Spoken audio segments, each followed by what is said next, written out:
Welcome to krypton classes. आज की इस वीडियो में हम लोग सीएनसी मशीनिंग के बारे में पढ़ेंगे। तो सबसे पहले हम लोग डेफिनीशन देख लेते हैं सीएनसी मशीनिंग की, कि सीएनसी मशीनिंग की डेफिनीशन क्या है।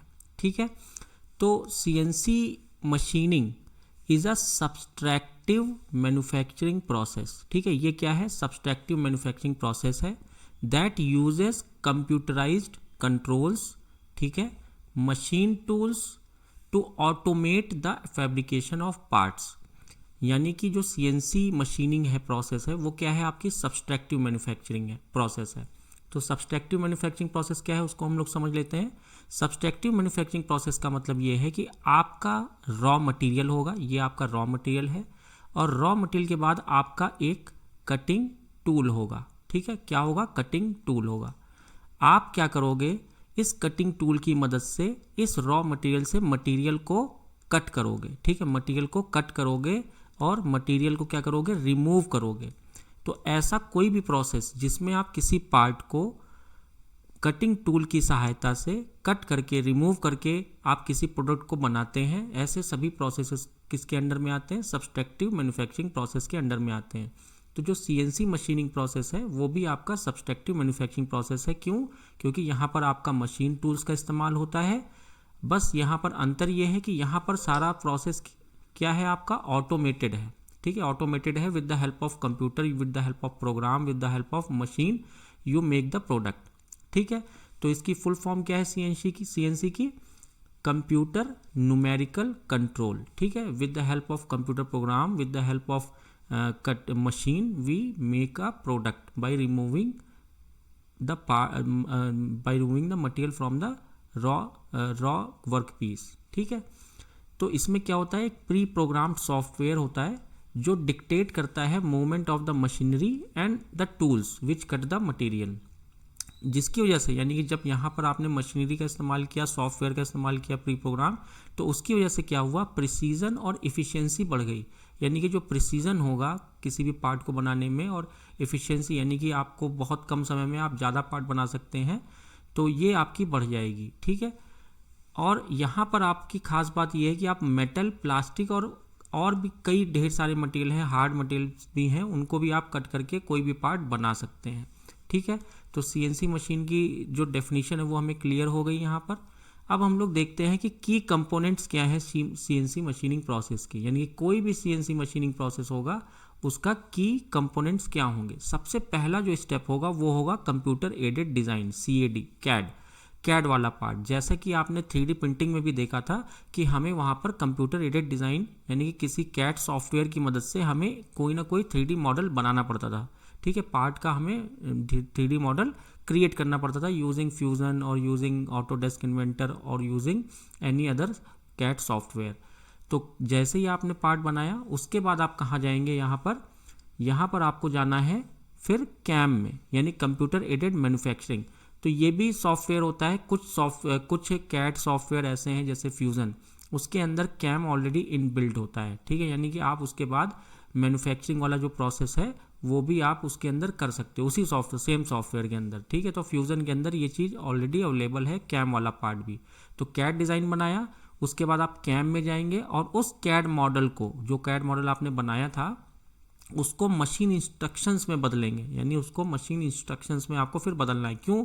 क्योंकि जो सीएनसी मशीन, एक्चुअल जो मशीन है, उसको आपको एक प्रोग्राम देना है, एक जी कोड देना है, जिसकी मदद से वो क्या करेगा?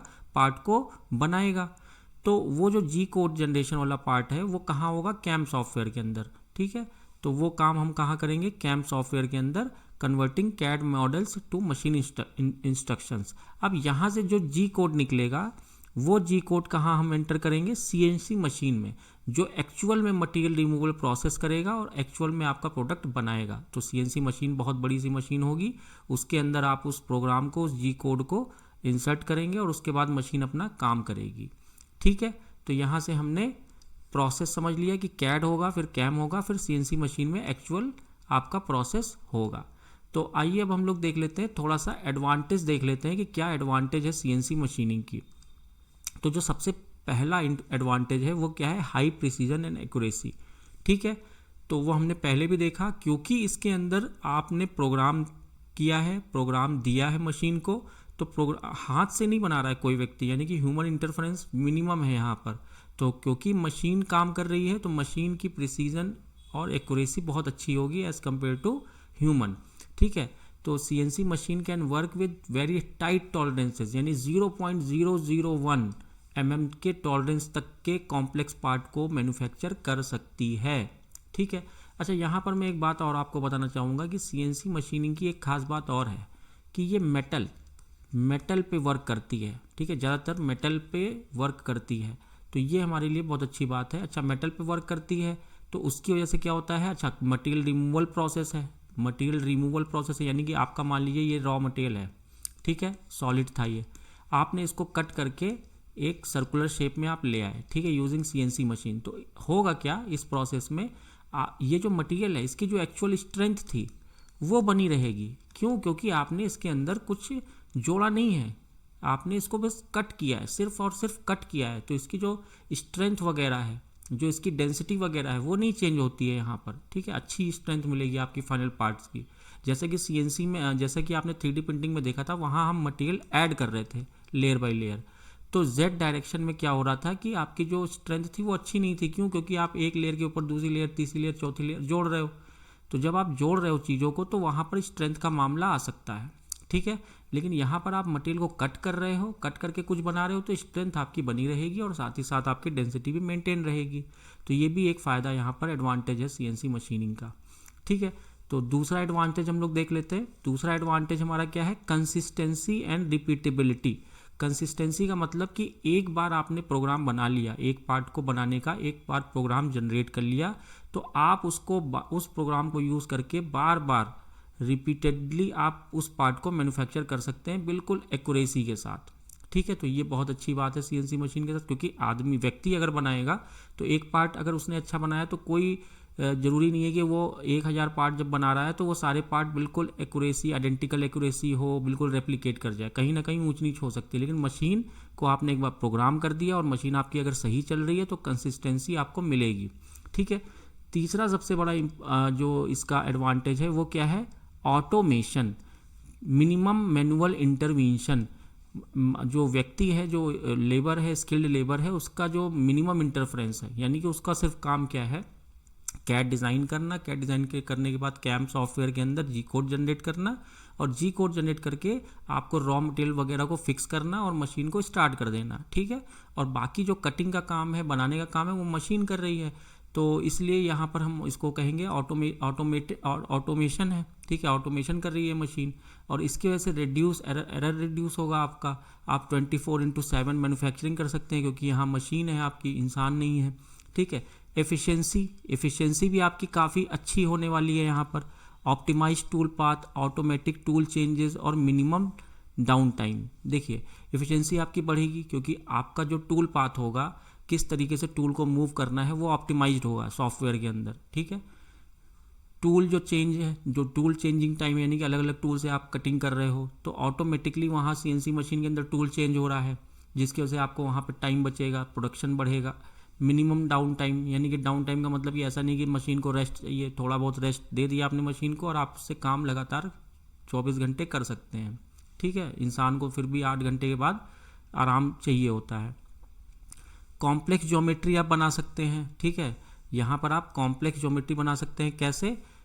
क्योंकि यहाँ पर मल्टी एक्सेस कैपेबिलिटीज़ हैं, यानी कि 5 एक्सिस तक का कंट्रोल है। 5 एक्सिस तक का कंट्रोल का मतलब ये है कि आपका जो कटिंग टूल है वो XYZ में ट्रांसलेट भी कर सकता है और साथ ही साथ किसी 2 एक्सिस के अबाउट रोटेट भी कर सकता है, जिसकी वजह से आप इंट्रिकेट डिज़ाइन, कठिन से कठिन डिज़ाइन, कॉम्प्लेक्स से कॉम्प्लेक्स डिज़ाइन को कट कर सकते हैं, ठीक है।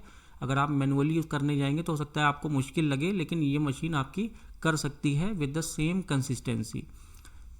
उसके बाद इसका एडवांटेज देख लेते हैं next, reduced weight, more efficient material uses compare to traditional method. जो भी ट्रेडिशनल मेथड थे मैन्युफैक्चरिंग के, उससे बेहतर मटेरियल का यूज़ यहाँ पर किया जाएगा। मटेरियल तो वेस्ट होगा नो डाउट, लेकिन एफिशिएंटली आपका जो मटेरियल यूज़ है वो आप एफिशिएंटली उसको अच्छा बेहतर करेंगे और कम से कम आपका वेस्ट होगा। Scalability, ideal for both mass production and prototyping. यहाँ पर देखें आप, अगर आप CNC मशीन की बात करें तो CNC मशीन में मास प्रोडक्शन थोड़ा सा डिफ़िकल्ट प्रोसेस था, लेकिन यहाँ पर आप सीएनसी मशीन की मदद से मास प्रोडक्शन भी कर सकते हैं। ठीक है, प्रोटोटाइपिंग तो कर ही सकते हैं और साथ ही साथ मास प्रोडक्शन भी कर सकते हैं। तो ये कुछ एडवांटेजेस हैं सीएनसी मशीनिंग की। उसके बाद आ जाते हैं लिमिटेशंस में। लिमिटेशंस देख लेते हैं कि क्या लिमिटेशंस हैं मशीन की। हाई सेटअप कॉस्ट, बिल्कुल जाहिर सी बात है, क्योंकि CNC machine are very expensive. ठीक है, बहुत महंगी मिलती, 20 लाख, 25 लाख, 50 लाख, 1 करोड़। ठीक है, तो इनिशियल सेटअप आपका क्या हो सकता है, हार्डवेयर, सॉफ्टवेयर, टूलिंग, यानी टूल्स खरीदने होंगे, वो सारे जो इनिशियल सेटअप होगा बहुत ज़्यादा होगा। ठीक है, कॉम्प्लेक्स प्रोग्रामिंग, यानी कि जो प्रोग्रामिंग है, जैसे हम कैड में गए सॉफ्ट 3D मॉडल बनाना, वो भी मुश्किल काम है, ऐसा नहीं है कोई भी बना देगा, उसके लिए भी स्किल रिक्वायर्ड है, स्किल टेक्नीशियन की रिक्वायरमेंट है। उसके बाद कैम सॉफ्टवेयर को भी इस्तेमाल करना टू जनरेट जी कोड, वो भी मुश्किल है, तो उसके लिए भी आपको एक स्किल टेक्नीशियन की ज़रूरत पड़ेगी। ठीक है, उसके बाद this is time consuming for low volume, यानी कि आपको अगर 1, 2, 4 प्रोडक्ट बनाने हैं तो आपको, क्योंकि आप भाई 4 प्रोडक्ट बनाने हो चाहे आपको 4000 प्रोडक्ट बनाने हो, आपको वहाँ पर क्या जी कोड जनरेट करना होगा, आपको कैड मॉडल बनाना होगा। तो आपको, आपके लिए क्या है, अगर आप 1, 2 प्रोडक्ट, 3 प्रोडक्ट बना रहे हो तो आपके लिए क्या है, टाइम कंज्यूमिंग प्रोसेस हो सकता है। क्यों? क्योंकि आप कैड में डिज़ाइन करोगे, उसके बाद उसको कैम सॉफ्टवेयर में लेके जाओगे, जी कोड जनरेट करोगे, फिर मटेरियल को फिक्स करोगे, मशीन चलाओगे, तो टाइम ज़्यादा लगेगा आपका लो वॉल्यूम के लिए। ठीक है, लेकिन अगर आपको हाई वॉल्यूम, नहीं 1000, 2000, 5000 प्रोडक्ट मैन्युफैक्चर करना हाई वॉल्यूम में, तो आपके लिए अच्छा है, क्योंकि आपने एक बार जी कोड जनरेट कर लिया, आपने एक बार कैड मॉडल बना लिया था, फिर जी कोड जनरेट कर लिया था, और आपने अपना सेटअप लगा लिया था वर्क पीस को फिक्स करने के लिए, तो उसके बाद आप बनाते रहिए जितना बनाना है। ठीक है, मेंटेनेंस एंड टूलिंग कॉस्ट, ये देखिए मेंटेनेंस, क्योंकि ये मशीन बड़ी है, महंगी है, तो इसकी मेंटेनेंस भी रिक्वायर्ड होगी, उसमें आपका पैसा लगेगा। और जो टूल्स हैं वो देखिए, टूल कटिंग टूल है, तो जब कटिंग टूल है तो उसका भी वियर टीयर होगा, टूटेगा भी, घिसेगा भी, तो उसको बदलने का भी कॉस्ट आपको बियर करना पड़ेगा। मटीरियल लिमिटेशंस, कुछ सीएनसी मशीन हैं जो आपकी मेटल और प्लास्टिक पे बहुत अच्छी काम करती हैं, लेकिन समस्या क्या है कि कुछ कंपोजिट और सिरामिक मटेरियल्स ऐसे होते हैं जो, जिसको कटिंग करते समय वो इतने ब्रिटल होते हैं कि वो फ्रैक्चर कर जाते हैं, टूट जाते हैं। तो ऐसे कंपोजिट और ऐसे सिरामिक मटेरियल जो कटिंग के दौरान टूट जाते हैं, ब्रिटल होते हैं, फ्रैक्चर कर जाते हैं, उनको थोड़ा सा कट करना मुश्किल, चैलेंजिंग हो सकता है यहाँ पर। ठीक है, लेकिन वैसा ऐसा नहीं है कि सभी के साथ ऐसा है, लेकिन कुछ कंपोजिट सिरामिक मटेरियल ऐसे भी होते हैं जो आप कट कर रहे हो, जैसे मान लीजिए टाइल्स है, उसको आप कट कर रहे हो तो कई बार वो टूट जाता है अलग एंगल से, तो ऐसे मटेरियल को कट करना थोड़ा सा मुश्किल है यहाँ पर। ठीक है, तो ये कुछ लिमिटेशंस हो गई आपकी सीएनसी मशीन की। अब हम लोग आ जाते हैं टाइप्स ऑफ सीएनसी मशीन्स। ठीक है, तो हम लोग टाइप्स ऑफ सीएनसी मशीन्स में सबसे पहला जो टाइप है वो है आपका सीएनसी मिलिंग मशीन। ठीक है, सबसे पहला सीएनसी मिलिंग मशीन सबसे इम्पॉर्टेंट आपकी मशीन है जो सीएनसी मिलिंग मशीन। ठीक है, इसका फंक्शन क्या है, इसका फंक्शन हम देख लेते हैं। इसका फंक्शन है कि rotating cutting tool move along multiple axis to remove material. ठीक है, अब हम लोग डायग्राम की मदद से देख लेते हैं कि यहाँ पर क्या होता है। सीएनसी मशीन में टूल ये लगा हुआ है, ठीक है, स्पिंडल है, यहाँ पर स्पिंडल है। स्पिंडल क्या है, rotating part of the CNC machine, ये रोटेट करता है। इस स्पिंडल में यहाँ पर ये टूल है, कटिंग टूल लगा हुआ है। ठीक है, अब ये क्या करेगा, कटिंग टूल रोटेट करेगा, और कटिंग टूल रोटेशन के साथ साथ एक्स एक्सिस, वाई एक्सिस और जेड एक्सिस में मूव कर सकता है। और अगर 5 एक्सिस मशीन होगी तो ये रोटेट भी कर सकता है किन्हीं 2 एक्सिस के अबाउट। तो ये यानी कि यहाँ पर जो कटिंग टूल है, कहने का मतलब ये है कि ये जो कटिंग टूल है ये रोटेट करता है आपका। ठीक है, ये रोटेट करता है, और वर्क पीस यहाँ बेड पर, सैडल पर रखा होता है। ठीक है, वर्क पीस यहाँ रखा होगा, कटिंग टूल यहाँ से आएगा, कटिंग करना शुरू कर देगा। तो इसको हम लोग यूज़ कहाँ करते हैं, यूज़ करते हैं कॉम्प्लेक्स पार्ट्स को बनाने के लिए, मोल्ड, डाइज और 3D शेप्स को कट करने के लिए। और ज़्यादातर ब्लॉक्स, अगर ब्लॉक्स हैं, रेक्टेंगुलर ब्लॉक्स हैं, तो उनमें जो कटिंग होती है वहाँ आपको मिलिंग मशीन का इस्तेमाल करना पड़ता है। ठीक है, अगर आपका कोई ब्लॉक है और उस ब्लॉक रेक्टेंगुलर ब्लॉक है या कैसा भी ब्लॉक है, उसको आपको कट करना हो, होल करना हो, या कुछ इंट्रिकेट उसके अंदर शेप साइज कटिंग करनी हो, तो आप इसका इस्तेमाल करते हैं mould, die, 3D shapes, complex parts को बनाने के लिए। तो मेन हमें यहाँ पे क्या समझ है कि कटिंग टूल हमारा रोटेट करता है और वर्क पीस हमारा यहाँ नीचे सैडल पे रखा रहता है। ठीक है। नेक्स्ट है हमारा CNC लेथ। ठीक है, तो CNC लेथ का मतलब क्या है वो हम लोग डायग्राम से समझ लेते हैं। CNC लेथ में क्या होगा कि जो आपका स्पिंडल है, ठीक है, जो स्पिंडल है वहां पर आपका चक होगा। ठीक है, क्या होगा? चक। अब ये चक क्या है? ये चक है वर्कपीस को होल्ड करने वाला डिवाइस। ठीक है, वर्कपीस जो होगा आपका उसको होल्ड करेगा ये चक, उसको पकड़ेगा। ठीक है, ये चक। उसके बाद आपका क्या होगा यहाँ पर? ये है आपका टरेट। ठीक है, टूल टरेट बोल सकते हैं आप इसको, ये है टूल टरेट। ठीक है, तो ये जो टूल टरेट है इसका काम क्या है? इस पे आपके 8 से 10 या 8 12 जो भी हों वो आपके टूल्स यहाँ पर अटैच हो जाएंगे। 8 टूल्स यहाँ अटैच हो जाएंगे और ऑटोमेटिकली जो जिस टूल की आवश्यकता होगी कटिंग के लिए वो आपका सामने की तरफ आ जाएगा। अब इसके अंदर स्पिंडल के ऊपर क्या अटैच है? Work piece. ठीक है, वर्क पीस आपका स्पिंडल पे अटैच है, तो यहाँ वर्क पीस रोटेट करेगा। ठीक है, वर्क पीस रोटेट करेगा और आपका टूल क्या करेगा? कट करेगा। टूल आपका कट करेगा, स्टेशनरी रहेगा, वो रोटेट नहीं करेगा। ठीक है, तो यहाँ पर आपको ये ध्यान रखना है कि work piece will rotate, tool will not rotate. अब इस लेथ मशीन का फंक्शन क्या है? ये क्या है कि यहाँ पर देख लेते हैं, rotates the work piece while stationary cutting tool remove the material. ठीक है, अब इसका जो यूज है वो सिलिंड्रिकल पार्ट्स, शाफ्ट्स और बुशिंग्स को बनाने के लिए किया जाता है। ठीक है, यानी कि जब भी लेथ मशीन इस्तेमाल करेंगे आप, तो आप ये समझ लीजिए कि कोई ना कोई सिलिंड्रिकल पार्ट होगा, उसको ही कट करके उसमें होल करना हो, उसमें टेपर टर्निंग करनी हो या उसी के ऊपर कुछ ना कुछ ऑपरेशन हो रहा होगा। तो इससे भी आप पहचान सकते हैं कि ये लेथ मशीन है। ठीक है, वर्क पीस रोटेट करता है और सिलिंड्रिकल पार्ट्स को बनाया जाता है। आगे बढ़ते हैं। अब आ जाता है CNC राउटर्स। तो CNC राउटर्स में देख लेते हैं क्या होते हैं ये CNC राउटर। CNC राउटर आपके जो है इनका फंक्शन क्या है? These are high speed cutter for software materials. यानी कि इनको हम लोग बनाते हैं किस लिए? ये हाई स्पीड कटर है, बहुत तेजी से कटिंग करते हैं, लेकिन शर्त ये है कि ये वुड, प्लास्टिक और फोम को ही कट करते हैं। ठीक है, ये नहीं कि इसको मेटल को ये कट नहीं कर पाएंगे। नहीं, जो कटिंग टूल है वो इतना हार्ड नहीं है, इतना स्ट्रेंथ वाला नहीं है कि वो मेटल को कट करे, लेकिन हाँ, process will be the fast. आपको वुड के ऊपर कुछ फर्नीचर है उसके अंदर कुछ शेप कटवानी हो, या उसके ऊपर कुछ आपको डिज़ाइन बनवानी हो, कस्टम प्रोडक्ट बनवाने हो, तो आप इसका इस्तेमाल करते हैं। ठीक है, यहाँ एक बहुत बड़ी सी बेड है, यहाँ पर राउटर है, ये यहाँ पर टूल लगा हुआ है, ये राउटर है आपका। ठीक है, ये एक्स जेड एक्सिस में ऊपर नीचे, एक्स वाई में जो है मूव कर सकता है। और यहाँ पर आपने कुछ भी, यानी कि मान लीजिए आपने यहाँ पर प्लाई रख दी और प्लाई के ऊपर कुछ कटिंग करनी है, कुछ शेप देना है, तो आराम से आप उसको कट कर सकते हैं। ठीक है, तो इसके लिए इस्तेमाल होता है। आगे बढ़ते हैं। CNC EDM। ठीक है, CNC EDM क्या है? Electric discharge machining. अब देखिए यहाँ पर आ गया इलेक्ट्रिकल डिस्चार्ज। अगर इलेक्ट्रिकल डिस्चार्ज आया, यानी इलेक्ट्रिकल स्पार्क का इस्तेमाल कर रहे हैं आप, तो यानी कि आपके पास बहुत हाई पावर है। ठीक है, ये हाई पावर मशीन है और इतनी हाई पावर है कि ये आराम से हार्ड मेटल को कट कर सकती है। ये ध्यान रखना है, यानी जो EDM मशीन है, CNC EDM मशीन, वो हार्ड से हार्ड मेटल को कट कर सकती है।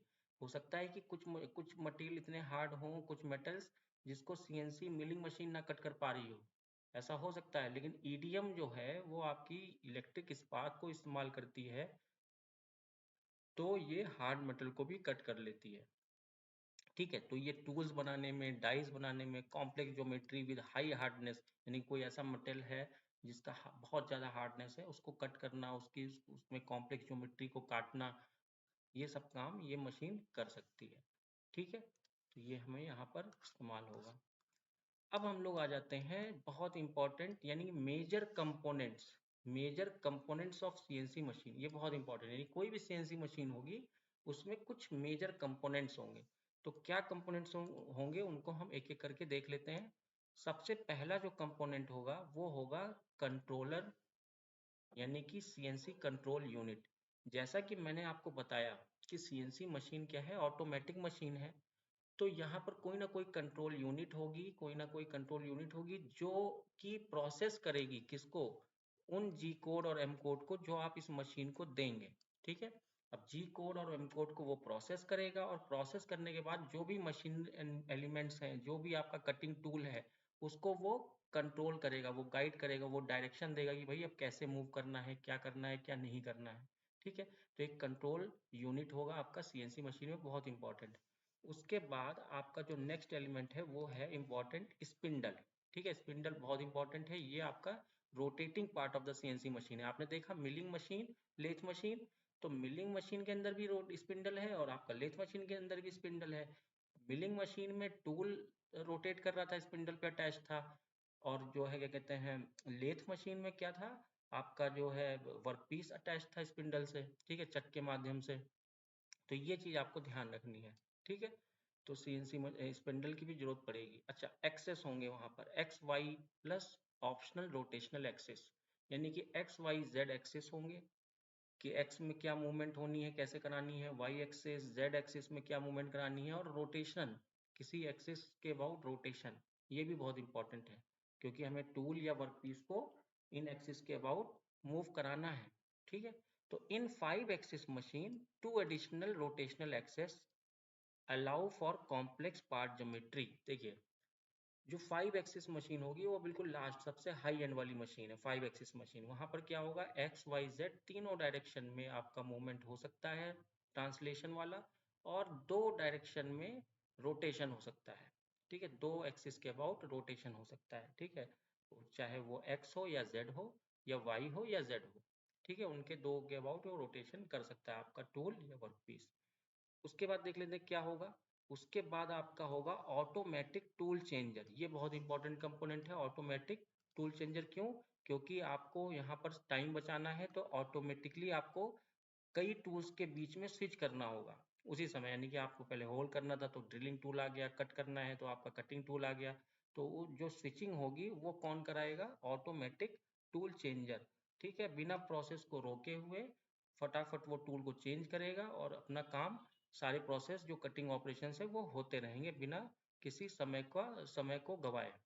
ठीक है, तो ये आपका यहाँ पर रहेगा।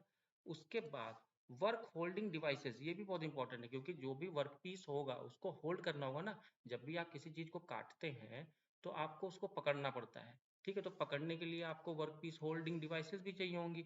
तो वो क्या होंगी, मेन चक और वाइस। ठीक है, तो यहाँ पर हम थोड़ा सा जल्दी से देख लेते हैं। ये जो चक है, आपने पहले भी देखा था कि चक कहाँ होगा, लेथ मशीन में।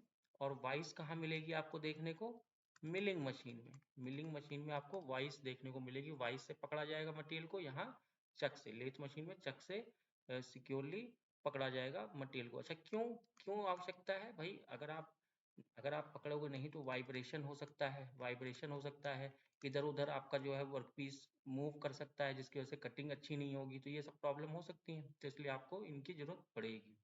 उसके बाद सर्वो मोटर्स एंड ड्राइव्स का भी इस्तेमाल होगा। जो आपका जो मूवमेंट होगा, कटिंग टूल हो या वर्कपीस हो, उसका जो प्रिसाइज मूवमेंट होगा एक्स वाई जेड एक्सिस में, वो कौन कराएगा, वो मोटर्स कराएंगे, ड्राइव्स कराएंगी। ठीक है, तो इनकी भी आवश्यकता यहाँ पर होगी। तो ये कुछ मेजर कंपोनेंट्स हैं जो किसी भी सीएनसी मशीन में आपको देखने को मिल सकते हैं। ठीक है, आगे बढ़ते हैं, सीएनसी मशीन कॉन्फ़िगरेशंस। ठीक है, कॉन्फ़िगरेशंस क्या क्या होंगी, पहले भी हम लोग डिस्कस कर चुके हैं। 3 एक्सिस मशीन, 3 एक्सिस मशीन है अगर आपकी सीएनसी की, तो उसके अंदर क्या होगा, movement in x y z direction, up down left right forward and back. ठीक है, suitable for flat and basic 3D design. क्योंकि देखिए यहाँ मूवमेंट क्या है, मान लीजिए ये आपकी मिलिंग मशीन है, सीएनसी मिलिंग मशीन है 3 एक्सिस वाली। तो जो कटिंग टूल होगा वो सिर्फ एक्स वाई जेड एक्सिस में ही मूव कर सकता है। ठीक है, तो उसकी वजह से क्या है, आपका जो फ्लैट होगा, मान लीजिए रेक्टेंगुलर ब्लॉक है तो उसमें फ्लैट कटिंग करेगा, बेसिक 3D डिजाइन हो, नॉर्मल ज़्यादा कॉम्प्लेक्स डिजाइन ना हो, तो आपकी 3 एक्सिस मशीन वहां पर कटिंग उसकी कर सकती है। 4 एक्सिस मशीन अगर आपके पास है तो वहां पर क्या होगा कि एक रोटेशन आपका किसी एक एक्सिस के अबाउट, और ज्यादातर एक्स एक्सिस के अबाउट बढ़ जाती है, यानी कि जो कटिंग टूल होगा वो एक्सिस के अबाउट रोटेट भी कर सकता है। तो उससे क्या होगा कि आपको थोड़ा सा फ्लेक्सिबिलिटी बढ़ गई, यानी कि अब आप थोड़ा सा कॉम्प्लेक्स शेप को बना सकते हैं, ठीक है। Useful for parts that require machining in multiple sides, यानी साइड वगैरह में भी कटिंग कर सकता है, ठीक है। पहले तो ऊपर की तरफ कर रहा था एक्स वाई में, जेड की तरफ, नीचे की तरफ, लेकिन अब क्या है, साइड वगैरह में भी कर सकता है किसी एक एक्सिस के अबाउट मूव। अच्छा, हाई एंड की कौन सी मशीन है आपकी, मैंने पहले भी डिस्कस किया था, 5 एक्सिस मशीन। 5 एक्सिस मशीन आपकी हाई एंड मशीन है, बिल्कुल ठीक है। अब इसमें क्या होगा, 2 रोटेशनल एक्सिस, एक्स वाई हो सकता है या एक्स जेड हो सकता है, यानी कि आपको एक्स के साथ साथ या तो जेड एक्सिस के अबाउट मूवमेंट रोटेशन या वाई एक्सिस के अबाउट रोटेशन मिल सकता है। अब इससे क्या फायदा होगा, इससे ये होगा कि अब आपको बहुत एक्सट्रीम कॉम्प्लेक्स ज्योमेट्री भी कट करनी होगी, वो भी आप कर सकते हो। एरोस्पेस कंपोनेंट है, टरबाइन ब्लेड्स हैं, मेडिकल डिवाइसेस हैं, यानी कि कॉम्प्लेक्स से कॉम्प्लेक्स ज्योमेट्री को आप इस मशीन से कट कर सकते हो, हाँ, लेकिन ये बहुत महंगी होगी, ठीक है। तो ये हमें ध्यान रखना होगा। आगे बढ़ते हैं। अब आ जाते हैं हम लोग जी कोड की तरफ, यानी कि जो जी कोड है उसको हम लोग समझते हैं कि जी कोड है क्या, ठीक है। तो जी कोड आपका क्या है, जी कोड मैंने पहले भी बताया था आपको, 3D प्रिंटिंग में भी आपको जी कोड में ही जो है आपको जी कोड ही आपको देना पड़ता है 3D प्रिंटर को, यहाँ पर भी आपको जी कोड और एम कोड देना पड़ता है। तो जी कोड का फुल फॉर्म है ज्योमेट्रिक कोड। ये क्या है, न्यूमेरिकल कंट्रोल प्रोग्रामिंग है, लैंग्वेज है that dictates the movement of machine tool और वर्क पीस, ठीक है। It describes how and where the machine should move, the speed of the movement, यानी कि जो स्पीड होगी मूवमेंट की, फीड रेट, उसको हम फीड रेट कहते हैं, कि किस स्पीड से जो है वो कटिंग करेगा, ठीक है। रोटेशन की बात नहीं हो रही, यहाँ मूवमेंट की बात हो रही है एक्स वाई जेड में, ठीक है। तो वो किस क्या स्पीड होगी, टूल पाथ क्या होगा मशीनिंग का, ये सारी चीजें कहाँ आपको देखने को मिलेगी, जी कोड के अंदर। यानी कि कटिंग टूल से रिलेटेड जो भी डाटा है वो आपका जी कोड में सेव होगा, ठीक है, उस प्रोग्रामिंग में सेव होगा। सिंटेक्स क्या है, G followed by a number representing different commands, यानी कि यहाँ पर जी लिखा होगा और जी के बाद कुछ नंबर्स लिखे होंगे जो अलग अलग कमांड्स को रिप्रेजेंट कर रहे होंगे। जैसे तो एग्जाम्पल क्या है, G00, G00 का मतलब है rapid positioning, G01 linear interpolation, G02 circular interpolation clockwise, ठीक है। इस तरह से ये इसका एग्जाम्पल है, आपको अभी आगे हम देखेंगे इसको, ठीक है। उसके बाद हम देखते हैं एम कोड, यानी कि जी कोड के साथ साथ आपको यहाँ पर एम कोड की भी आवश्यकता होती है, ठीक है। एम कोड, अब एम कोड क्या है, एम कोड का फुल फॉर्म है मिसलेनियस कोड, ठीक है। Controls various machine operations that are not related to tool movement. These include starting and stopping of the spindle, changing tools, turning coolant on and off. यानी कि जो machine से related, यानी कि machine से related जो भी कमांड हैं वो आपके एम कोड में लिखे जाएंगे, और जो टूल की मूवमेंट है उससे रिलेटेड जो कमांड है वो जी कोड में लिखे जाएंगे, ठीक है। एम कोड का सिंटेक्स क्या है, M followed by a number, जो नंबर रिप्रेजेंट करेगा डिफरेंट मशीन फंक्शंस को, जैसे कि M03 यानी स्पिंडल क्लॉकवाइज में रोटेट करना शुरू कर देगा, M06 tool change, M08 coolant on, ठीक है। तो ये कुछ कोड्स हैं, ठीक है। आगे बढ़ते हैं, कुछ इंपॉर्टेंट जी कोड हम देख लेते हैं, उनके फंक्शंस देख लेते हैं जल्दी जल्दी, आप स्क्रीनशॉट भी ले सकते हैं इसका, ठीक है। G00 का मतलब है रैपिड पोजिशनिंग, ठीक है। इसका फंक्शन क्या है, moves the tool quickly to a specified location without cutting, यानी कि होगा क्या कि आपने G000 अगर कमांड दिया है, ठीक है, आपकी प्रोग्रामिंग में G000 है, तो इसका मतलब ये है कि जो टूल है वो बहुत तेजी से जहां पर भी आपने उसको भेजना चाहते हैं, जहां जिस पोजीशन में ले जाना चाहते हैं वहां पहुंच जाएगा, लेकिन उस समय वो कट नहीं कर रहा होगा, कटिंग मटेरियल वो कट बिना कट किए हुए अपनी मैक्सिमम स्पीड से, जो उसकी स्पीड है स्पिंडल स्पीड, उस स्पीड से चलता रहेगा, लेकिन कट नहीं करेगा, और वो वहां पर पहुंच जाएगा, ठीक है। Rapid positioning. G zero one का मतलब लीनियर इंटरपोलेशन, यानी कि अब लीनियर स्ट्रेट लाइन में वो मूव करेगा, जिस भी डायरेक्शन में एक्स वाई जेड जो भी आप कमांड आगे दोगे, लेकिन वो कट करता हुआ मूव करेगा, ठीक है। G02 का मतलब है क्लॉक वाइज सर्कुलर इंटरपोलेशन, यानी कि आप वो स्पिंडल जो है आपका वर्क पीस जो है को वो क्लॉक वाइज सर्कुलर पाथ में कट करेगा, वर्क पीस को क्लॉक वाइज सर्कुलर पाथ में आपका कट करेगा, ठीक है। G03 का मतलब है कि जो वर्क पीस है उसको counter clock wise circular path में कट करना शुरू कर देगा आपका जो है टूल।